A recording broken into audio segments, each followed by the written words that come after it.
For joining us today, March 10th for our fifth webinar in the Access and Usability series. Today we are talking about meeting people where they are with Jen Birnel from the Montana History Portal. And we're really happy you could join us. We think this series is really important for a variety of reasons. Number one, because libraries are for everybody. Um, Today's topic specifically focuses on meeting people where they are because the library doesn't always fit for everybody's schedule. We think it's particularly funny today that I happen to be home with a sick baby. This is meeting people where they are, right? Um, so I'm gonna slide forward one just to go through our learning objectives specifically for today. We want attendees to learn the importance of serving patrons outside of their library, learn some techniques, skills, and strategies for scaling programs and services to different formats and different audiences. And then learn a little bit from Montana Library, who's joining us online today. We have Missoula Public Library Director Slaven Lee and Bookmobile Assistant to teach us to learn how access-driven values translate into action. So we have a little bit of participatory engagement before we get going. We're going to use Zoom annotation. This is how you use Zoom annotation tool. With a quick yes, no question. I know yes, no is pretty boring, but it does drive engagement. So you can just click that pencil tool and choose an annotation tool like a star or a check mark. Do you regularly serve patrons outside of your library? Yes or no? And I chose regularly. Um, you can decide what that means.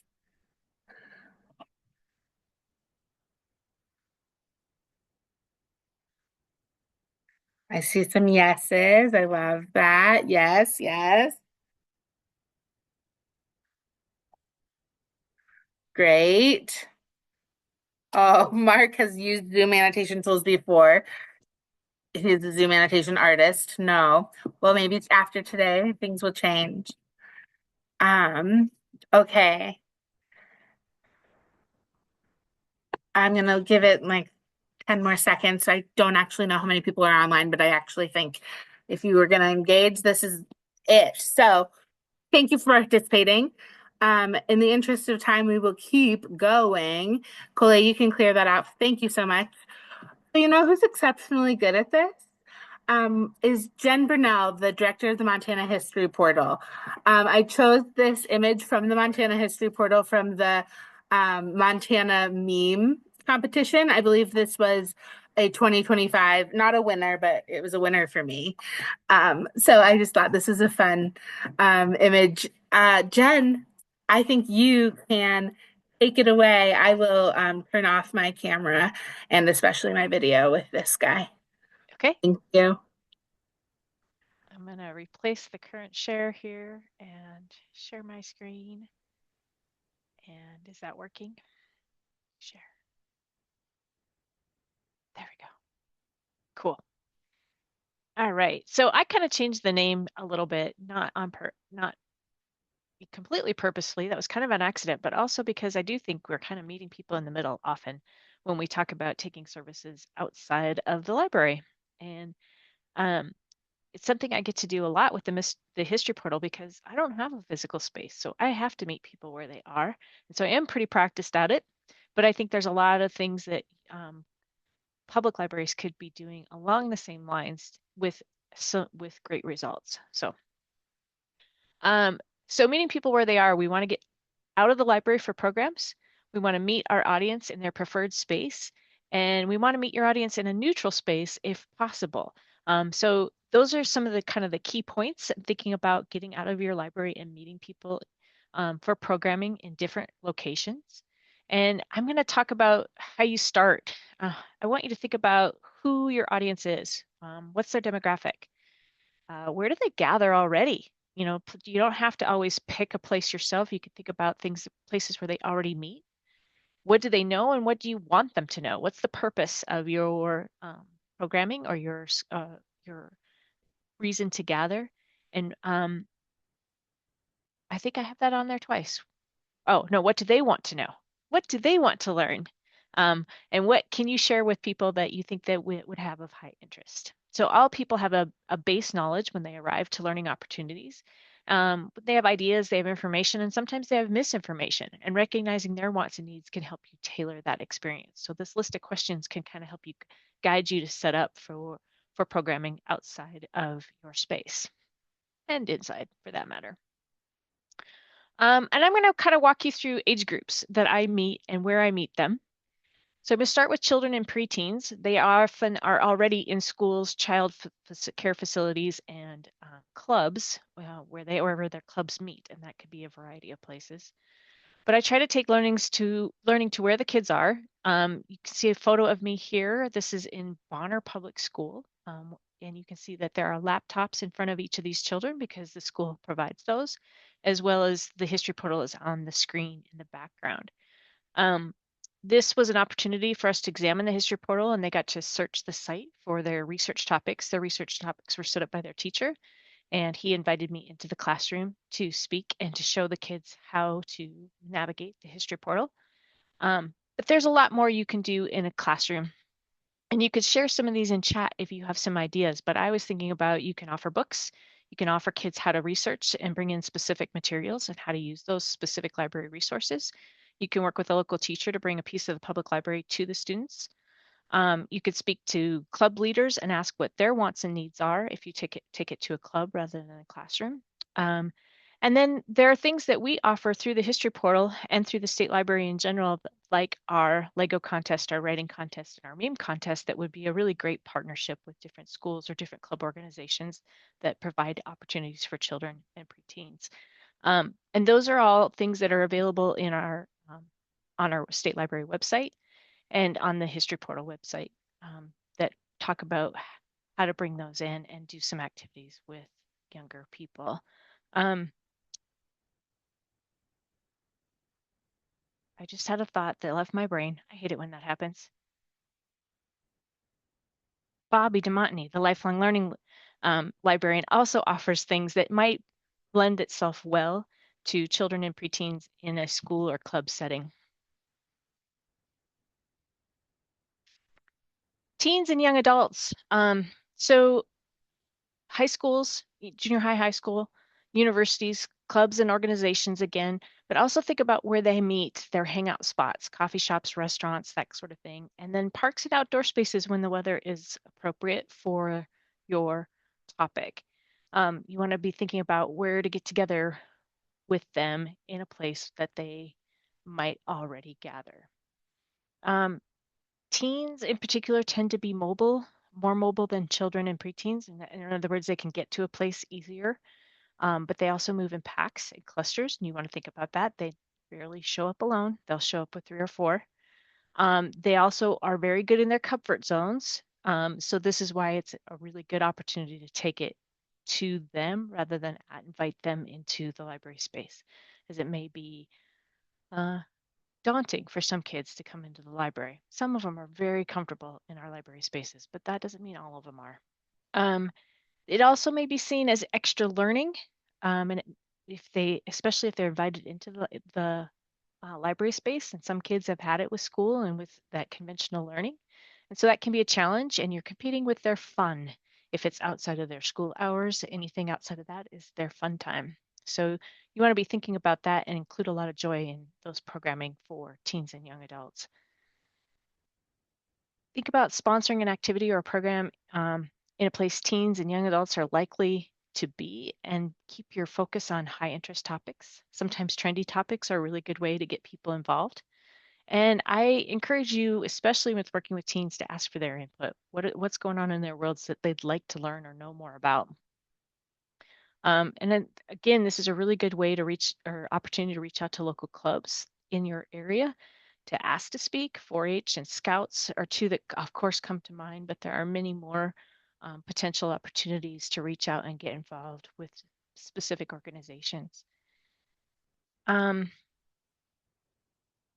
Same with teachers and professors, working with them in schools and in the school library is another opportunity. I have done work with young adults in university setting, or I got to go present to a class of students I was invited in again to talk about the history portal, and I met with them once in person and another two times in virtual, where I just scheduled a Zoom meeting like this, and I met with the whole class um, in this format. So sometimes bringing it to where they are, like in Corey's case today, where she's home with a sick baby, is a virtual response rather than a physical meeting or location. And that is really important to keep in mind, I think, for that older population, teens, young adults, and adults. I'm going to talk about adults next. To work again. There we go. Advance the slide. Nope. Try again. There we go.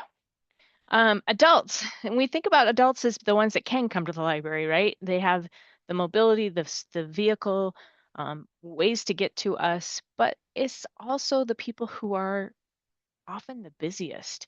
Um, so our usuals will come, but reaching out to new visitors requires a little more effort on our part. You've got to get the same old regulars that come to your programming and to your space, but it's hard to draw other people in.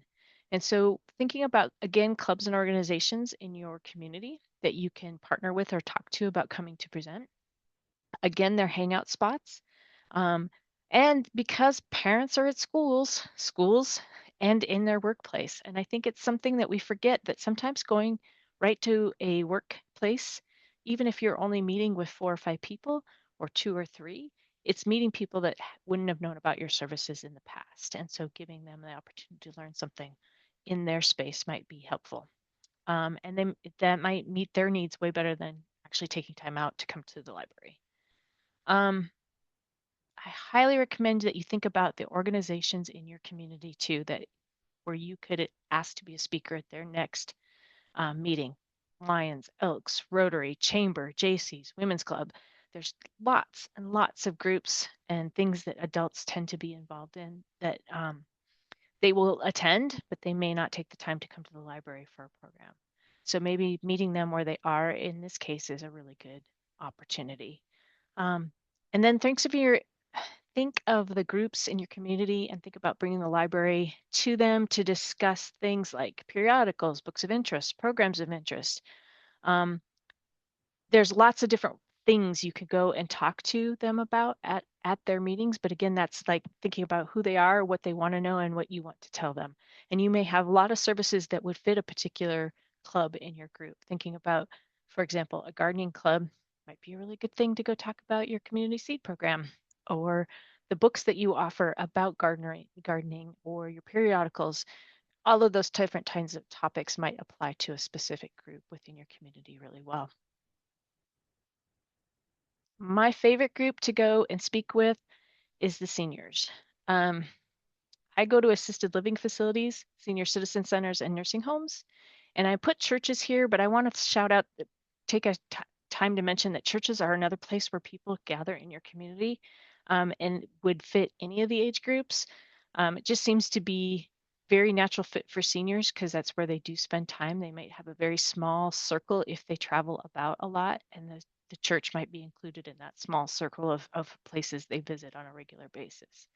Um, but again, churches in your community might be another really great meeting place for offering some type of programming. I get to go into these places and share with them the history portal, and there's a picture of a group of seniors here and myself. I have my back kind of to the camera, but I am talking them through an exhibit from the history portal. And in this group, my mom is one of the residents. She's sitting on the couch in the back in the gray sweatshirt, the oxygen tube around her face. Um, this is the Beehive home in Shoto, and I go here about once a month and I share with them some story from history, and the seniors absolutely love it. They love any of the programming that comes to them. They do particularly love the history portal, and if you are interested in doing a history portal presentation to seniors in your community, we have a virtual trunk for that already established on the lifelong learning page that kind of gives you ideas about how you can present content from the history portal to the nursing homes or assisted living centers or like this one. I go to the nursing home here in Shoto about once a month as well, My mom is now a resident there. She has left the beehive and needs a little more care. So she's in the nursing home. And again, they love it. They often will nap while I'm talking, which is no problem to me. But they still thank me profusely for coming. They will remember certain pieces of the talk, and there are some things that are of real high interest. This group at the beehive that you're seeing in the photo here are always engaged. Um, they ask me a ton of questions. They can't wait for me to come back. And I've only bored them once, and that was when I did a session on livestock brands. And I thought living here in Shoto, that would be a huge hit. And as it turns out, they didn't care. They want the photographs. That's what their high interest is the old photographs when they loved any of those, but they weren't so excited about the brands. So that was kind of funny. Um, but I highly recommend you think about your seniors as being homebound or in those small circles that I mentioned before. They travel maybe to the senior citizen center and to their church and to home with a stop at the grocery store. But they tend to get out a lot less and to travel less because mobility becomes an issue and it takes more effort to travel. So wherever you can meet seniors, I highly recommend that you do if you can think of ways to engage them. They seek that engagement um, very much when it's brought to them. They're very excited about it. They love having those opportunities. So um, I will mention again that we try to engage people through our contests. And that includes adults. So even our writing contest, meme contest, and Lego contest that we've offered in the past have all had categories for children, older teens, and adults. And we do get people involved in that. I could not get these seniors interested in Legos. Those were too small a pieces for them.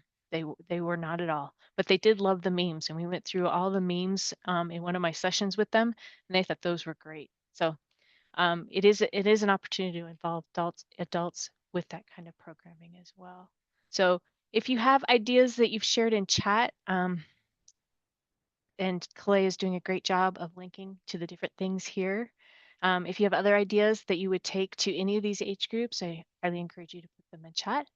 And I have just my contact information here at the end. If you need to reach out to me for any reason, there is my email address. And I think that wraps it up for me, Corey. Thank you, Jen. I did not have the time to find the other meme I had saved on my computer and drop in the chat because I did save quite a few when going They're through. fun. They really are.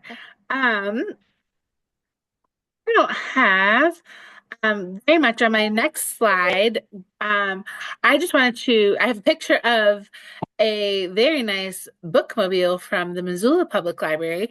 Um, both Slaven Lee, the director, and Dory Athey, the bookmobile specialist from Missoula Public Library, are online with us today. Um, oh, and Slaven, I think you are up to share your screen. So I'm gonna Yeah. mute because you hear crying in the background. Go for it, you guys. Thank you. All right. Thanks, Corey. Thanks, Uh-huh, Jen. thank Excellent. So I've shared my screen. Dory and I are here with the Missoula Public Library to share the ways that our values inform our strategy and then inform our service to meet people where they are. I am Slaven Lee. I'm the director of the Missoula Public Library. And Dory, I'll let you hop in. Hi, I'm Dory. I'm the bookmobile specialist. I have a very fun story that links the Montana History Portal with our bookmobile service. So I'm just going to share that really quickly because it happened last month.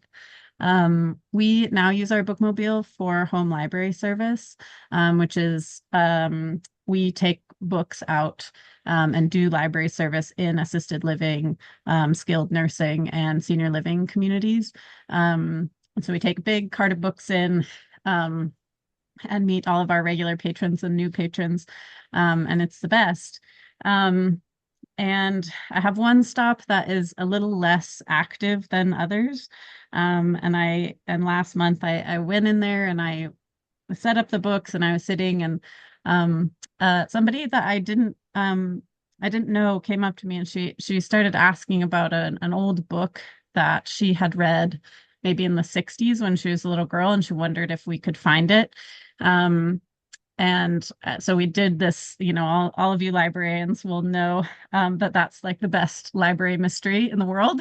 um, so we started searching and Googling, and what came up was she told me yes, exactly. The cover was blue.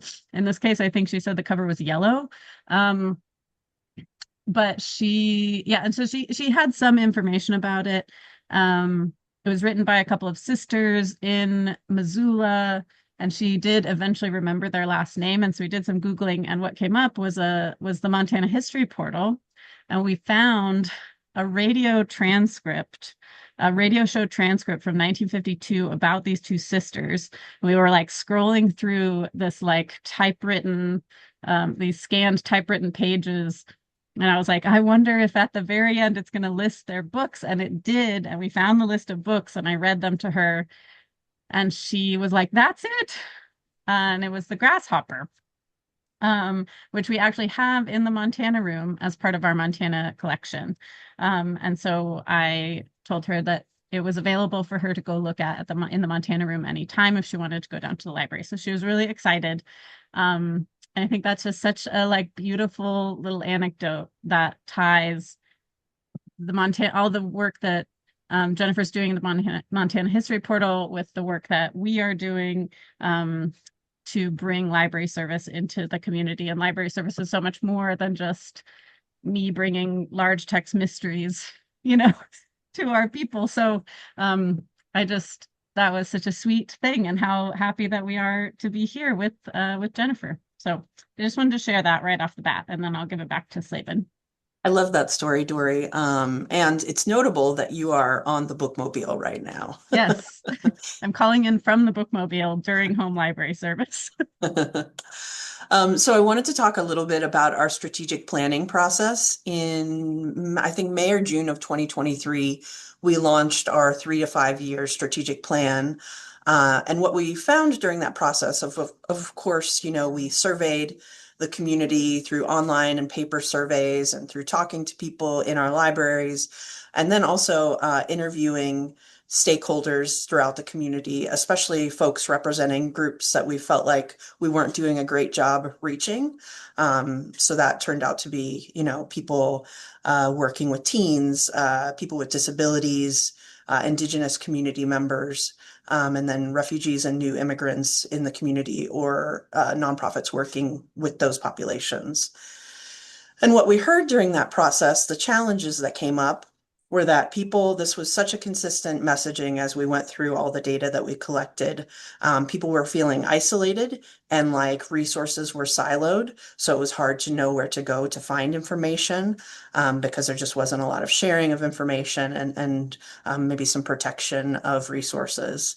There were transportation and geographic barriers. So we serve all of Missoula County, and there's some pretty rural parts of the community. But as many of you know, the new library is located downtown, and I interviewed someone who works at the University of Montana, primarily with Indigenous populations, and she said she can't even get to the library from campus where she lives in campus housing. So over and over again, we heard that transportation and geographic barriers were an issue. Folks had limited time to specifically visit the downtown library. They reported more time to visit the branches if they did use our branches, but just limited time to get to the new library. And then again, isolation came up in many ways. So underserved people and rural populations were seeking connection.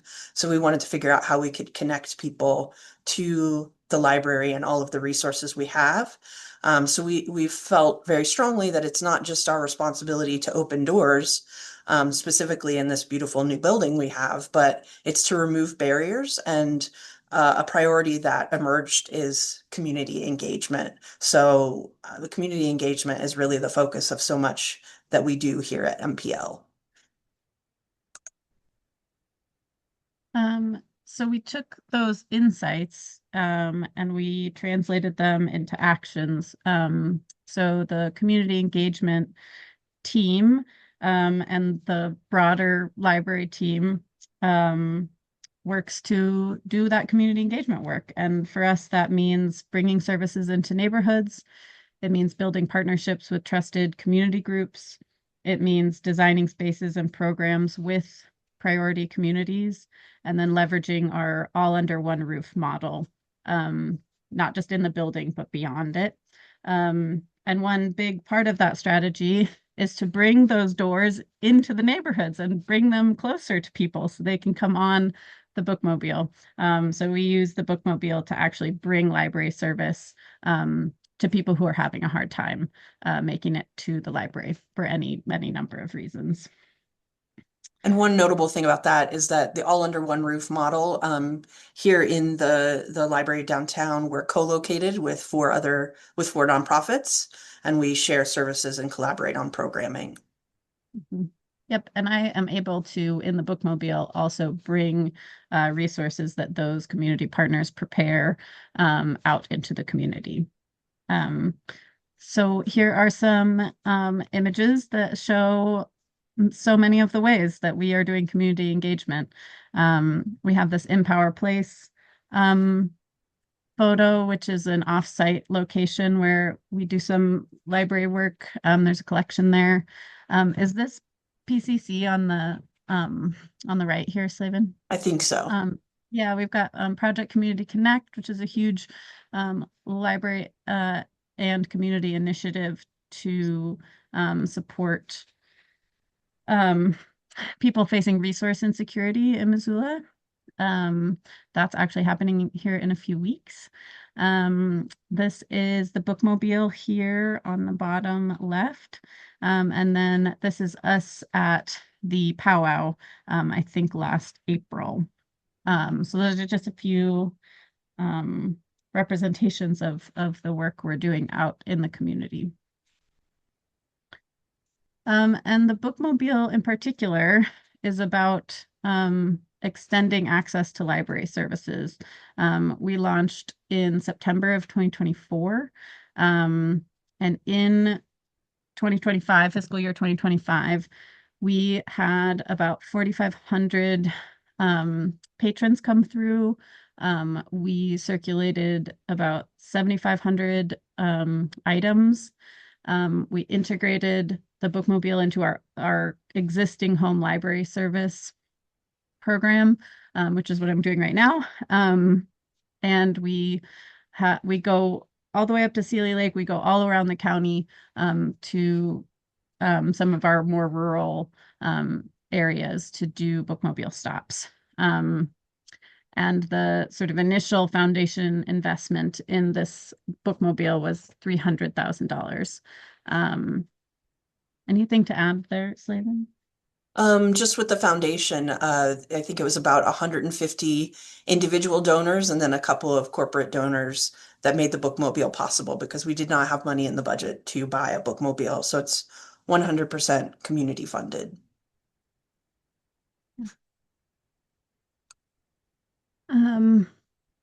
So for us, beyond this incredible Bookmobile we have, community engagement also includes offsite programs. We did 29 of them in 2025. We did a lot of programming at community events. We sent our community engagement and other staff into out to do library work signups, programs at powwows and cultural festivals. We also do programming at our various branches and invest in meeting people there, and do some traveling programming. And we make MPL and as much as we can the branches and the Bookmobile sites of civic engagement. So we do city club, voter registration, host public input sessions. So we're really trying to meet people where they are geographically, but also culturally and civically.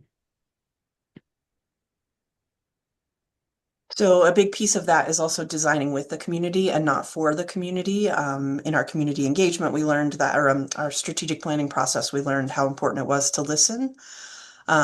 So we, use the phrase co-creation because we want to co-create these services with community members, and especially when we're trying to reach specific populations. We found that in the new library, which is turning 5 this year, so that's kind of wild, but it's still new. The original space for teenagers on the first floor just wasn't really working. It was a little dark, a little isolated, not very fun. So we did a lot of focus groups with teens and had them come in the space and then walk around the rest of the library and just talk to them about what they wanted to see for a space.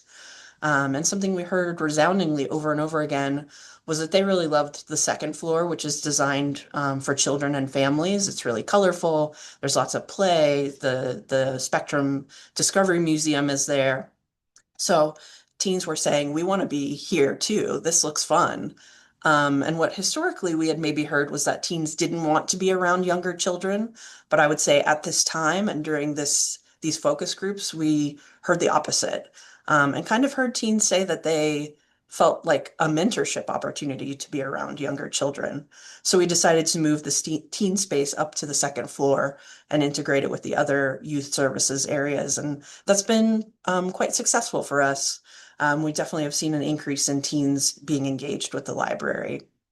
We also did a Salish language signage project where we worked with a Salish linguist and educator to come up with signage that connects the new building to the geography of Missoula, but also connects this place where we are with historic genocide that happened to indigenous communities and how we can honor that and celebrate the knowledge and contributions that folks have now.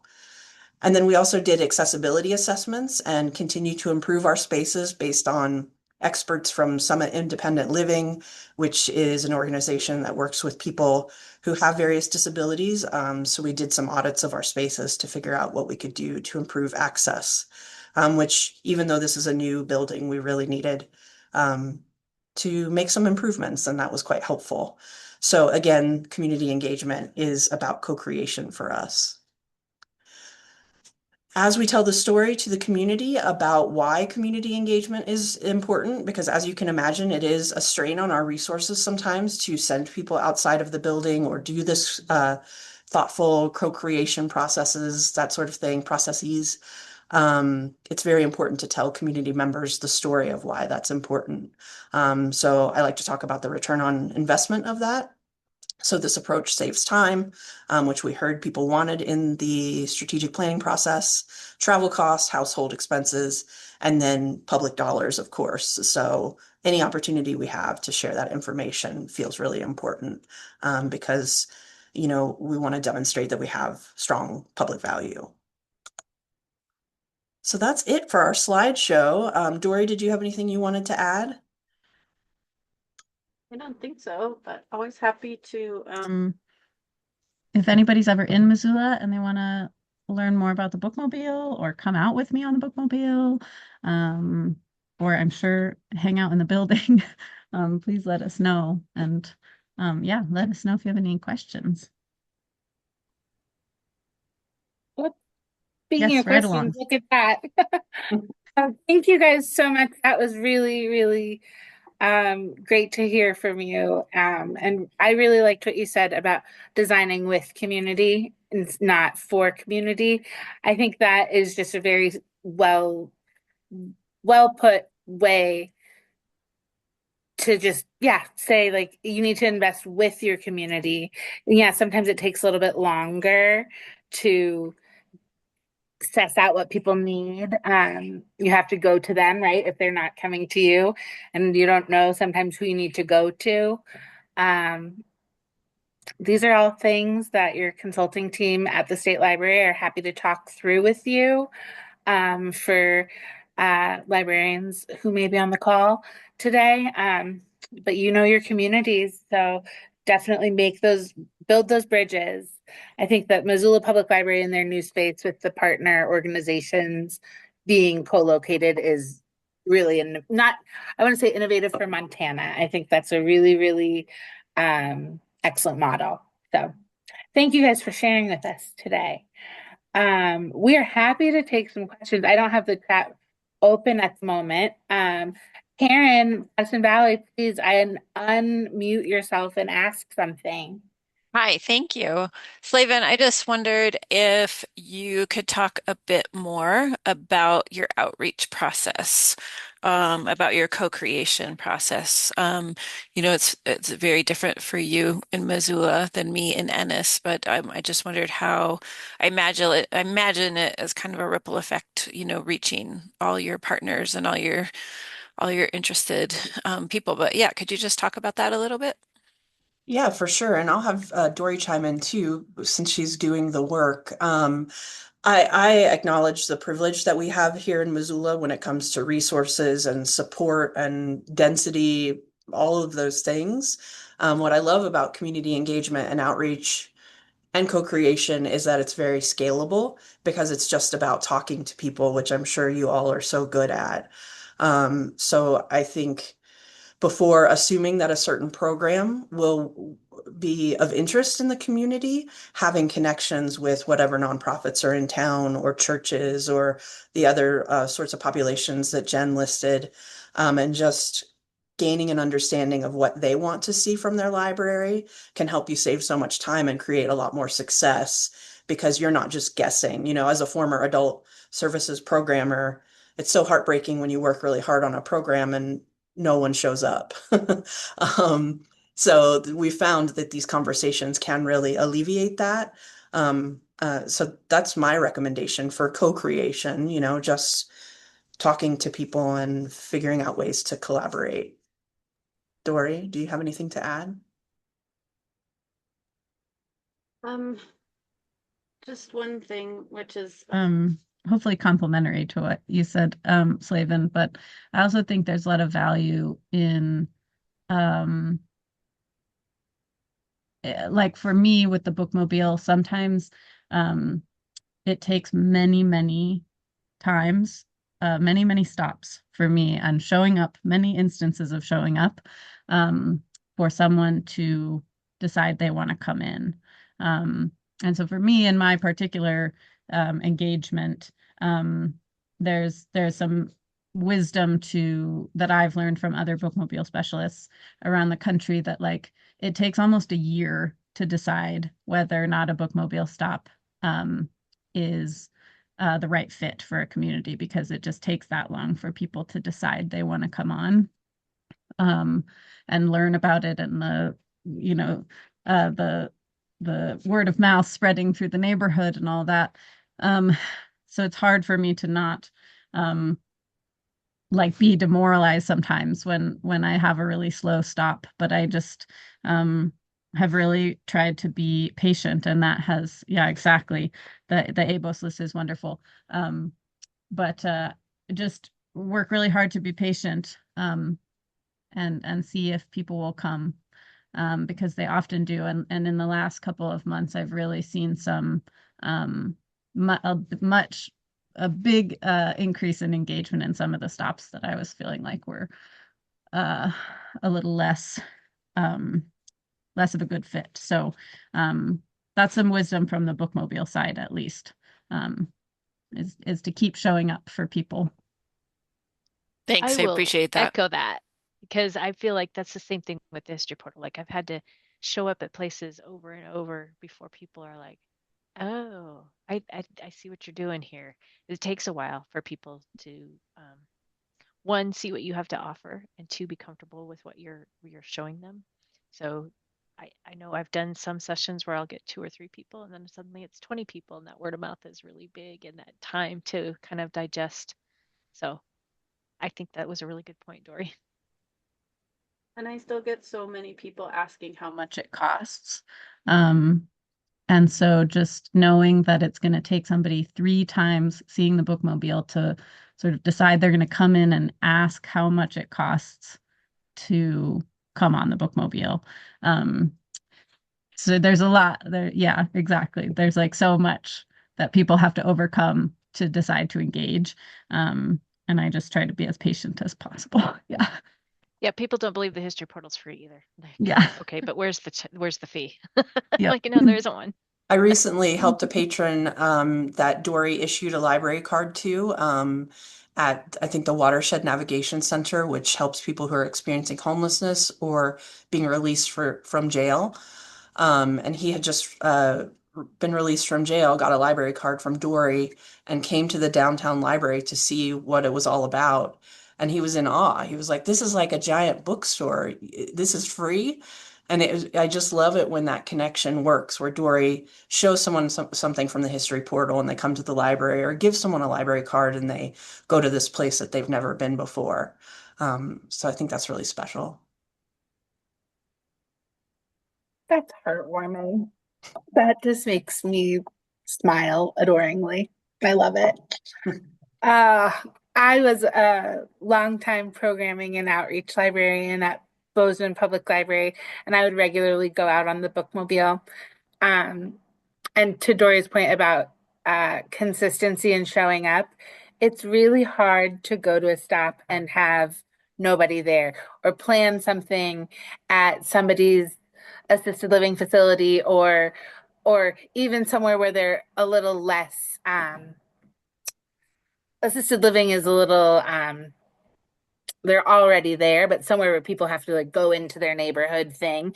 This isn't normally here. What is this random thing on this random day? What do you mean it's free? There are so many things that it just strikes people as out of the ordinary enough. But once they realize, like, oh no, technically this is already mine. I already belong. This is the public service trying to better serve me. Um, it's pretty amazing. I gave a 100-year-old woman a library card at an assisted living Mm. facility, and I was like, I am so happy. She's like, oh, I love mysteries. And I was like, great, we have tons.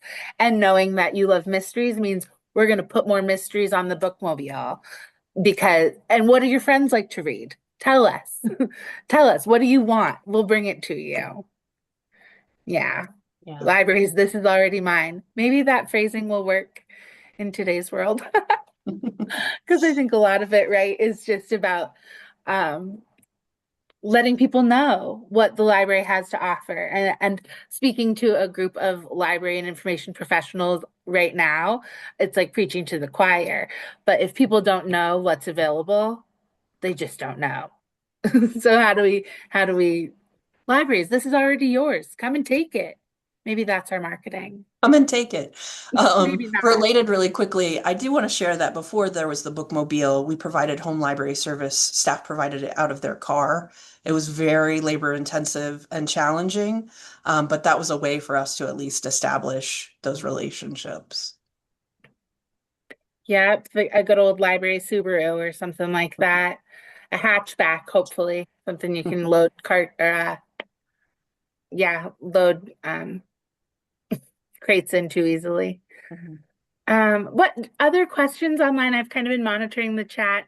Um, does anybody else have any other questions that they'd like to chat through with people doing the work? It sounds like a lot of people are doing the work, but it's always nice to uh, get refreshed on some ideas, hear from some people who are doing it really successfully.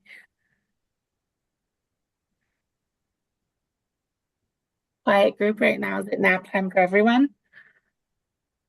Or great ideas to share? Yes, we always like to hear great ideas. I'll advance my slide. I don't have very many more, and it doesn't want to advance on me. Oh, Kule, I know dropped this evaluation link, but we'd love to hear from you about today's session. And if you have anything nice to say for our presenters, we'll pass it along, but only if it's nice.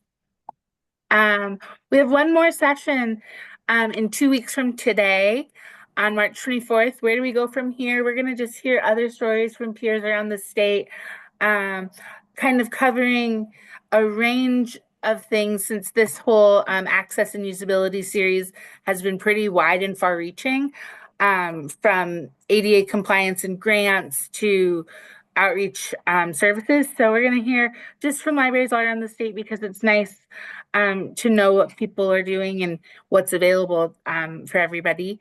And just because the series stops here does not mean the work stops here, of course. Um, Access and usability is an ongoing thing.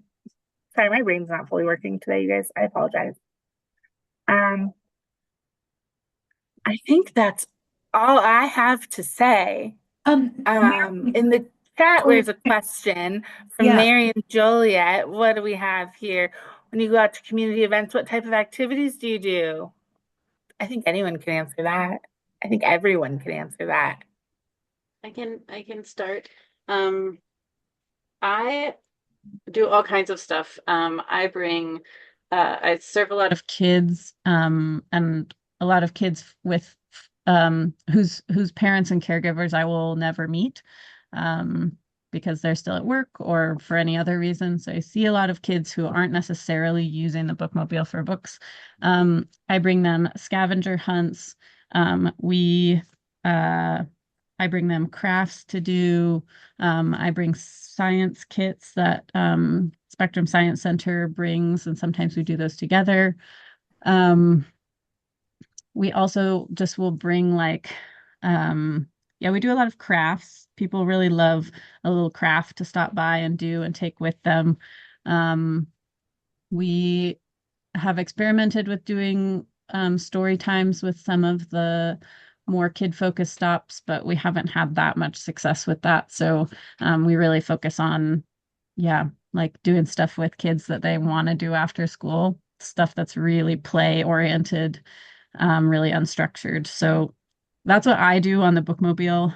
And then often when we go out to other kind of events, we'll make sure we bring like the button maker or like bookmark um, bookmark making supplies, something like that.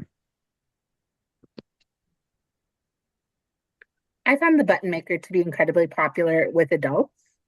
Yes. I always find, and now I have a child, so I'm like, great, kids stuff. But Sam's child, I'm like, it's always kids stuff. What about me? Hello. I too want a button that looks like the abominable snowman. Um, Yes. yeah, the button maker is really a hit for all ages. Excellent return on investment on that one. Absolutely. Such a pain when the top gets stuck in there, though. Yes. What other questions? Colette has been wonderful about putting all of this, all these links in the chat for us. And if you go back to this Aspen page, you'll find summary, etc. eventually. What else? Questions wise do we have, folks?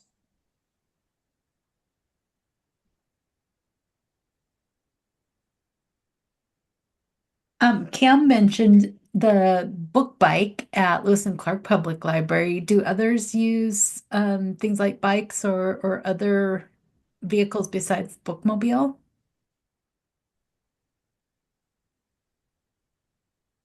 I miss the WOW bus. We have a book bike at MPL, and we use it kind of sporadically in the summer during nice weather when there's a program to go to that's close by. We ride it in the Pride Parade. Yeah, we don't use it as much for library service, but it is a really fun thing that we take out in the nice weather.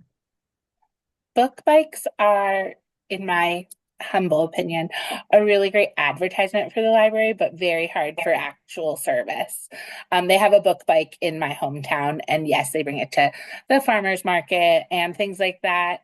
And they give out books like that, maybe their foundation provided, because the book bike isn't going to regularly be at the corner of Main Street and Olive every Tuesday at 4 or something. But whoever rides that book bike must have thighs of steel.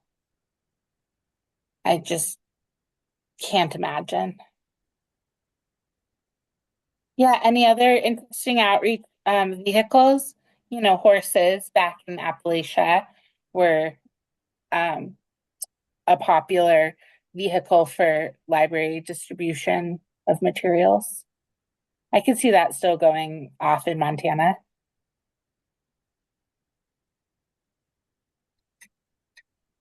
Little red wagons, anyone? No? Okay. Wow. I'll let everybody go early, unless you just want to stare at each other. Um, Thanks so much for having us. This was a great conversation. Thank you so much for joining us. Thanks everybody for attending. Cole mentioned you all have credits assigned to you. Presenters get double. And if you know any of your colleagues who couldn't attend today, this is obviously recorded and is turned into an MSL Learn credit course online. So please pass it along. All right. Thank Thank you. you all. Take care.